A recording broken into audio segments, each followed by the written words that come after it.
We've all experienced it at least once in our lives. The fires of burning desire of forbidden love. Unsuring which woman, which partner, which man to choose. This can't be. This is so wrong. It's just not meant to be. It goes against my beliefs. I was raised in church. She's a mermaid. This pagan woman. My daddy would not definitely like or approve of this matchup. He's from the other side. We're from different nationalities.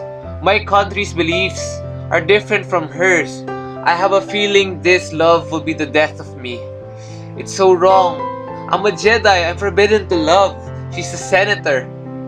No. This goes against all tradition. My ancestors will definitely not approve.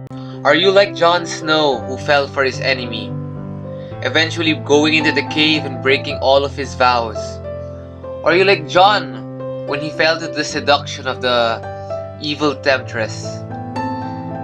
Will you be willing to give up love for duty because love is the death of duty and duty is the death of love? In Witcher they said, people intertwined by destiny will always find each other. In Maulin Manrogue, they said, come what may, I will love you until my dying day. Even through death will love haunt you like the phantom of the opera. Will this angel of music sing you songs to sleep? Or will Lucifer's lies blind you and make you fall into deep temptation, giving in to your most depraved desires like Jaime and Cersei Lannister? You don't know what's right and wrong anymore. Just like Meg, who was manipulated by Hades, was able to seduce the mighty Hercules.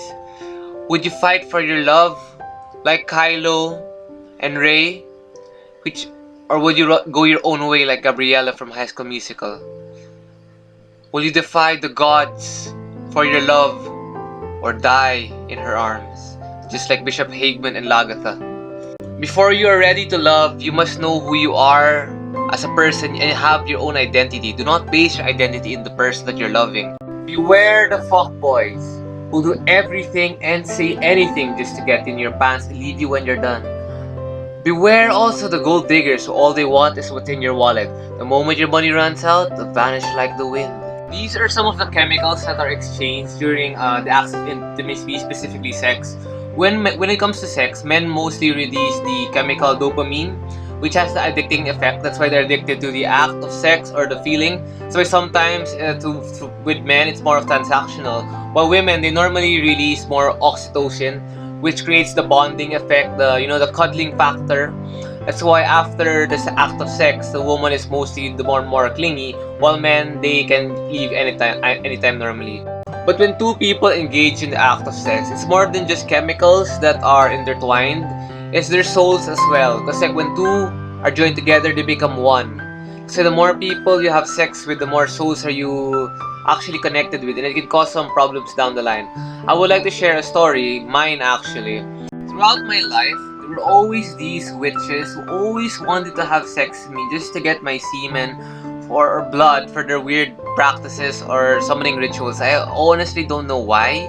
Apparently I have some sort of like royal bloodline or something. But throughout my life, I kept choosing the wrong woman. Back when I was in school, I had this best friend that was a guy, and there's this girl I like who's also our friend.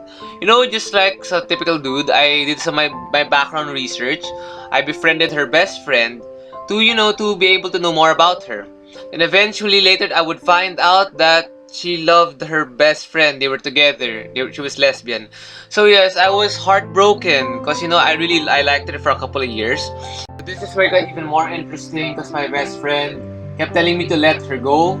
But all of this time, he was secretly maneuvering his way to win her heart. So he's like boxing me out. So I felt I was betrayed by my own best friend who manipulated his way. And I had a chance to attack him, but I thought to myself, no, I shouldn't do that. It's wrong. So I decided to go on my own journey. But for some reason, the witches and the Satanists, they never left me alone. They kept harassing me to the point they kept manipulating me with my old pain and saying, join us and we will redeem your mistakes and failures. They told me, we will even help you execute your best friend if you give more of your soul. But I knew that I was wrong. I cried. I said, Lord, help me. I'ma let them go and just focus on you. So I just focused on myself, developed my skills, being handsome and charming, like Sasuke. Actually, I really was good looking. So yeah, naturally, I would attract a lot of women in my life, but because of the prior things that happened to me, I was always paranoid. There were more witches trying to get my blood or semen for their weird experiments or whatever. I told myself, screw it, I'm just gonna be single and I'll just continue making videos and doing my research to help benefit society. I want to close with this last story, a historical story about the great Samson, one of the last judges of Israel. So the Israelites were under Philistine rule and they were oppressed, so they cried out for a deliverer. There was this barren woman who could not have any children. Yet the angel of the Lord appeared and told the woman, "Woman, I'm gonna give you a son and he will be one of the deliverers of Israel." So eventually they raised their son and they named him Samson. He was a Nazarite, meaning he could not drink any wine and he would not cut.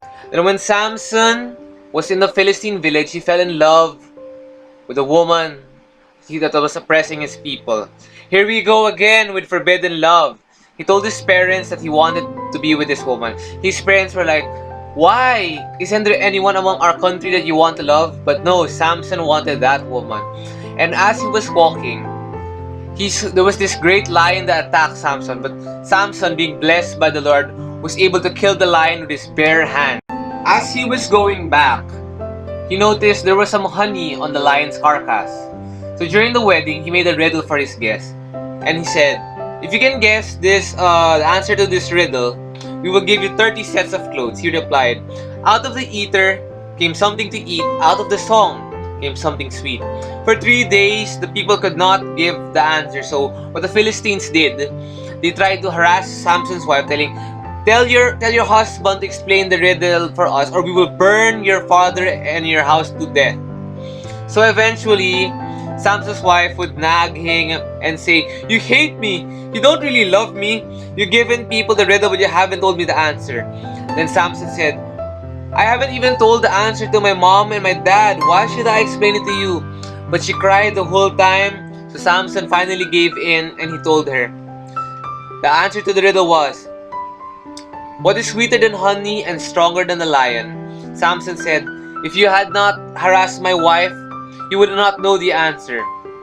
But he eventually had to give the clothes to the guest. After some time, when Samson went to his wife to sleep with her, the father said, "I thought you were angry with my daughter, so I gave him to your friend instead." So Samson got really angry. So what he said, "I'm gonna really harm the Philistines this time." So he caught 300 foxes, tied torches to their tails, and set them loose, and they burned the Philistines' fields aflame. For revenge for what Samson did, the Philistines would burn his wife and his father-in-law and burn their house. Then Samson got really angry, so he slaughtered a good number of Philistines. Because the Philistines ruled Israel at the time, they threatened Israel with more persecution. So Samson started to hide in a cave. And when they went to Samson and said, "Why have you done these things? Don't you know the Philistines rule over us?"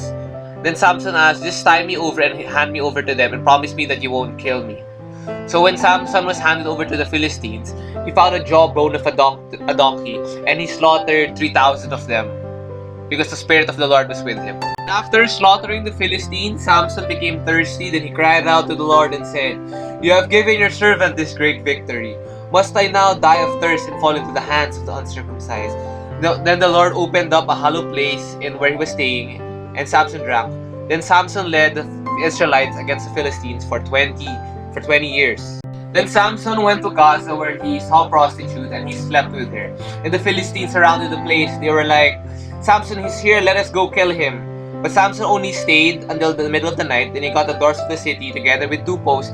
He carried it to the top of Mount Hebron. That's how strong and crazy Samson was. Then Samson fell in love with a woman, another Philistine woman named Delilah. Captivated by his beauty, another forbidden love of Samson. But this time, the Philistine rulers made a plan and said to Delilah, help him lure him into showing you the secret of his great strength, and we can overpower him, so we may tie him up and subdue him. And each of us will give you 1100 of shekels of silver." So Delilah told Samson, "Tell me the secret of your great strength, how you can be tied up and subdued." Samson told her, and lied actually. If anyone ties me with 7 fresh bowstrings and that have not been dried, I will become weak as any other man. Basically, Samson was into BDSM, tied up and whatnot.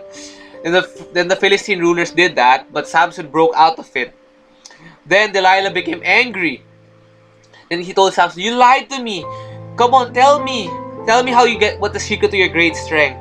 Then he said, "If anyone ties me securely with new ropes that have been never used, I will be as weak as any other man." So Delilah did that. But since it wasn't the truth, Samson broke out.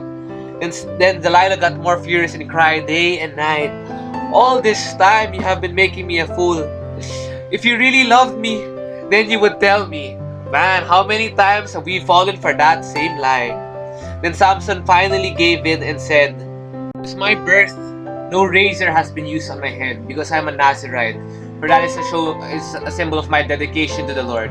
So when Samson was asleep, Delilah cut his hair and shaved him. Then she called the Philistines. And when the Philistines arrived, she said, "Samson, the Philistines are here! They're here!" But he was unable to overpower the Philistines because he was weak just like any other man. Then the Philistines blinded him and put him in chains and made him grind grain for years. But after the years passed, his hair began to grow again. Now the rulers of the Philistines assembled to offer a great sacrifice to Dagon their god, and to celebrate, saying, "Dagon has delivered Samson, our enemy, into our hands." When the people saw him, they praised their god, saying, "We have been delivered from the person who slain our multitudes of people." Then they said, "Bring out Samson to entertain us." So he was made out like a fool.